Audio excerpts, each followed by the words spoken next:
오늘날 그 머신러닝은 엄청난 경제적인 가치를 창출하고 있습니다. 근데 이 오늘날 머신러닝으로 창출되는 경제적 가치의 99% 정도는 지도학습이라는 딱 한 가지 유형의 머신러닝을 통해서 창출된다고 알려져 있습니다.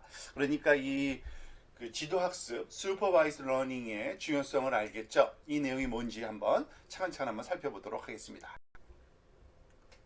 자, 지도학습 또는 그 슈퍼바이즈드 머신 러닝이라고도 사실은 불리긴 합니다만, 보통 그 슈퍼바이즈드 머신 러닝이라기보다는 그냥 짧게 슈퍼바이즈드 러닝, 우리나라 말로는 지도학습 이라는 용어로 불리는 방법입니다. 이 지도학습은요, 이런 X라고 보통 표현되는 입력으로부터 Y라고 보통 표현되는 또 우리가 그 출력으로의 그 학습, 즉 입력에서부터 출력으로의 매핑을, 이거를 학습하는 알고리즘을 우리가 보통 그 지도학습이라고 얘기를 합니다.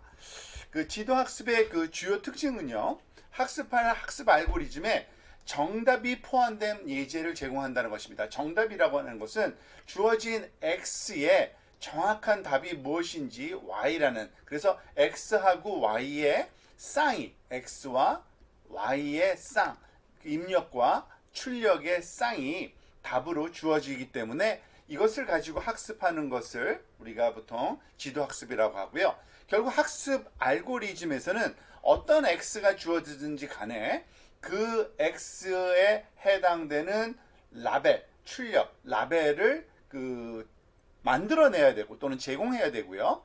그리고 이와 같은 그 출력이 어떻게 출력이 될 수 있는지를 합리적이고 또는 정확히 예측하는 방법, 그거를 학습한다고 보시면 됩니다. 몇 가지 그 예를 한번 살펴보도록 하겠습니다. 우선 입력 X가, 입력이 컬럼이 여기 있고요. 출력 컬럼을 이곳에 테이블로 만들어 보겠는데요. 입력 X가 이메일이고 그 출력 Y가 이 이메일이 스팸인지 아닌지 그 여부를 나타내는 그와 같은 응용이라고 생각하면요, 해당하는 응용은 소위 스팸 필터링이라고 생각할 수 있겠죠. 스팸을 걸러주는. 자, 또 입력이 만약에 오디오 클립이 들어가고요, 알고리즘이 그 오디오에서 말하고자 하는 텍스트에 말하자면은 그 내용을 출력하는 경우면 뭐가 되겠습니까? 응용에서는 스피치 레코그니션, 음성 인식 분야가 해당되는 거죠. 또는 만약에 영어가 입력이 되고요, 그리고 해당하는 언어, 여기서는 뭐 스페니쉬를 예로 들었는데요, 아랍어, 힌디어, 중국어, 일본어, 뭐 어떤 언어든지 간에 이와 같은 그 출력이 된다면은 그 뭐예요? 기계 번역, 머신 트랜슬레이션에 해당된다고 볼 수 있습니다. 그리고 오늘날 그 가장 수익성이 높은 그 지도 학습 형태 중에 하나는 아마 온라인 광고가 사용된다고 보시면 됩니다. 지금 온라인 광고에 대한 얘기를 잠깐 좀 해보겠는데요. 거의 모든 대형 온라인 광고 플랫폼에는요, 광고에 대한 일부 정보와 그리고 그 사용자에 대한 일부 정보를 입력한다면 그러니까 사용자가 그 클릭하기 가능성이 높은 그러한 그 소위 광고를 우리가 보여주게 되는데요. 즉, 이 온라인 애드버타이즈먼트에서는 입력은 뭐가 될까요? 다양한 종류의 광고와 그리고 사용자의 정보가 되는 거고요. 그리고 그것이 사용자가 과연 클릭을 할 건지 아닐지 여부에 대한 것을 추정할 수 있고, 그렇게 되면은 굉장한 수익을 발생시킬 수가 있을 겁니다. 뭐 저자가 또 이곳에 그 이러한 같은 그 인더스트리에서 많은 작업을 수행한 걸 말하고 있는데요. 그 아마 가장 영감을 주는, 그러니까 이것이 지도 학습에 가장 적절한 그러한 응용 프로그램은 아닐 수는 있지만, 아직도 이와 같은 그 온라인 애드버타이즈먼트가 그 경제적인 가치를 창출하는 데는 중요한 역할을 하고 있다고 볼 수 있습니다. 자, 셀프 드라이빙 카를 응용을 한번 생각해 봅시다. 즉 자율주행차죠. 이 자율주행차 같은 경우에는 이미지거나 또는 이미지뿐만 아니라 다양한 센서, 레이더 센서들이 그 주는 정보가 있을 거고요. 그것을 입력으로 받아서 그 내용으로부터 뭘 추정하는 거냐면 주로 그 자동차 주변에 있는 다른 자동차의 위치를 정보를 출력하게 됩니다. 그러면 자율주행차는 다른 차 주변을 잘 주행해 다닐 수가 있겠죠. 또 다른 응용은 그 제조업 분야인데요.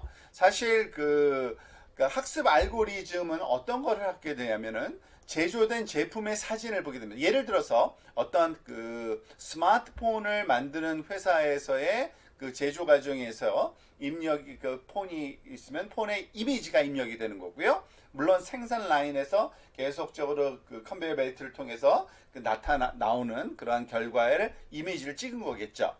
이것을 입력을 받아가지고 제품의 뭐 긁힘이나 뭐 찌그러짐 또는 결함이 있는지 여부를 판단하는 디펙션을 판단하는 이와 같은 거는 소위 그 비주얼 인스펙션을 대체할 수 있는 어떤 그 기계 학습 또는 지도 학습의 한 분야라고도 할 수 있습니다.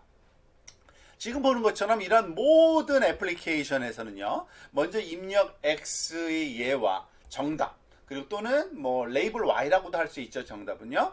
그걸 사용해 가지고 모델을 교육 또는 학습시킨다고 보시면 되고요. 모델이 이러한 입력 출력 또는 XY상을 학습한 후에는 어떡합니까? 본 적이 없는 새로운 입력 X를 가져다가 말하자면 그것으로부터 적절한 Y를 출력을 생성하도록 추정하는 그러한 거의 모든 모델은 이런 지도학습 모델이라고 우리가 부를 수가 있겠습니다. 자, 그럼 구체적인 예 하나를 더 자세하게 한번 살펴보도록 하겠습니다. 집 크기를 기준으로 주택 가격을 예측한다고 가정을 한번 해볼게요. 일부 데이터를 수집해서 데이터를 플롯했는데 이와 같은 모양을 가졌다고 우리가 한번 가정해 봅시다. 여기서 가로축은 그 제곱피트로 지금 피트 스퀘어로 표현되어 있는데요. 뭐 이거는 미국식 그런 표현 방법이긴 합니다. 그리고 세로축은 그 천불 단위, thousands 달러 단위의 가격, 집 가격으로 우리가 한번 생각을 해보도록 하겠습니다. 여기 보여지고 있는 이 그 X, 빨강색 X 값들이 결국에는 우리가 컬렉트한 그 데이터들이라고 가정을 한번 해보도록 하겠습니다. 자, 이런 경우에 여러분의 친구가 그 한 750 제곱피트 정도의 주택 가격을 가지고 있는데 한 요 정도의 주택을 가지고 있는데 이 가격이 얼마인지 궁금하다고 생각을 한번 해봅시오. 그러면은 학습 알고리즘을 가지고서 어떤 도움이 될 수 있는지 생각해 보도록 하는 겁니다. 그러니까 학습 알고리즘을 할 수 있는 한 가지는 이 데이터를 보니까 어떤 그 경향성을 보이는데 그 경향을 한번 직선이라고 우리가 한번 가정을 한번 해보도록 하겠습니다. 그래서 이와 같은 직선으로 우리가 데이터를 생각을 할 수 있고요.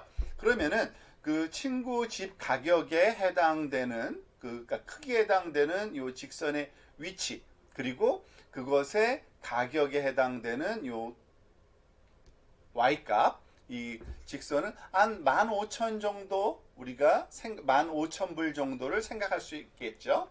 아니죠. 15만 불이죠. 죄송합니다. 150,000니까요. 팔릴 수 있다고 가정을 할 수 있겠죠. 그런데 이런 직선을 맞추는 것이 또는 직선을 가지고서 말하자면은 예측하는 것이 유일한 학습 알고리즘은 아닐 수 있습니다. 아마 더 좋은 방법이 있을 수 있어요. 예를 들어서 직선을 맞추는 것보다는 이 데이터의 여러 가지 분포 경향을 보건대 직선보다는 곡선을 맞추는 것이 더 좋다라고 한번 생각을 한번 해볼 수 있겠죠. 그렇게 한다면은 우리가 이 데이터들의 더 적절한 곡선 모양을 한번 생각을 한번 해볼 수 있겠습니다. 자, 곡선을 한번 제가 다시 한번 이제 곡선으로 이것을 데이터를 우리가 예측을 한번 해보도록 하죠. 그러면은 이 친구의 집의 가격이 좀 달라질 수 있겠죠. 즉, 이 곡선에 의하면은 이 친구 집 가격은 여기에 위치하고 그것을 이렇게 하면은 한 20만 불 정도, 5만 불 정도가 더 비싼 가격으로 예측이 가능해진다는 걸 알 수 있습니다. 물론 어떤 그 함수를 적용할지는 우리가 그 후반부에 대해서 이 강의 후반부에서 좀 자세하게 살펴보겠습니다만 그러니까 친구한테 가장 적절한 좋은 가격을 제공하는 것이 말하자면 답은 아닐 거예요. 이 데이터에 가장 맞는 적절한 선이나 또는 곡선 또는 기타 항목을 체계적으로 선택하는 그 알고리즘을 얻는 방법이 중요하다고 볼 수 있습니다. 그래서 이 슬라이드에서 본 것은 지도학습의 한 예인데, 우리는 소위 정답 또는 레이블, 그 정확한 가격 Y가 플롯의 모든 주택에 제공되는 그 데이터 세트 알고리즘을 제공했기 때문에 이거를 지도학습의 한 예라고 할 수 있고요. 그리고 학습 알고리즘의 임무는요, 이러한 정답을 더 많이 생성하고 특히 친구 집과 같은 다른 주택 예상 가격을 예측하는 거라고 할 수 있어요. 이게 지도학습의 이유라고 볼 수 있습니다. 그리고 좀 더 그 용어적인 측면을 한번 좀 살펴보면요, 사실은 우리가 이와 같은 집 가격을 예측하는 것을 regression, 우리나라 말로는 회귀라고 하는데 영어로는 regression, regression이라고 하는 이러한 그 소위 이름으로 불리는 건데요.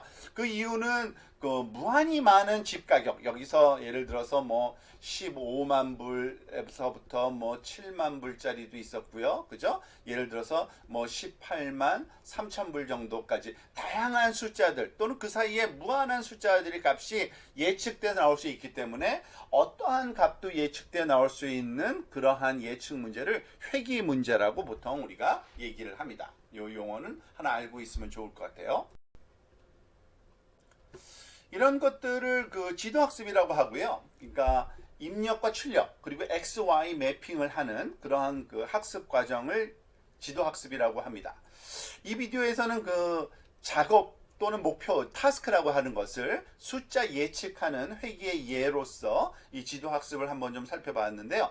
사실은 또 다른 중요한 지도학습 중에 하나인 그 분류 문제를 다음 비디오에서 한번 살펴보겠습니다.